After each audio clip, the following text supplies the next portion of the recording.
নমস্কার, আমি দীপা কর্মকার। আজকে 8 মার্চ ইন্টারন্যাশনাল ওমেন্স ডে।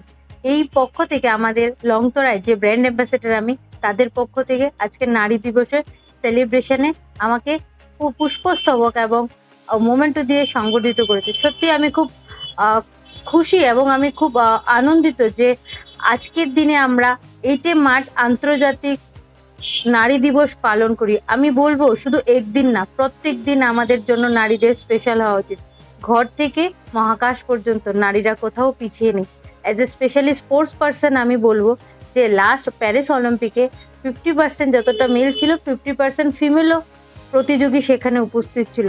তো চলুন আমরা সবাই মিলে বলি, একদিনের জন্য না, প্রত্যেক দিন আমাদের জন্য নারী দিবস, এবং নারীদের মর্যাদা সব সময় আমাদের উপরে। নারীরা কোথাও পিছিয়ে নেই, অনেক এগিয়ে গেছে এবং আগামী দিনে অনেক এগিয়ে যাবে।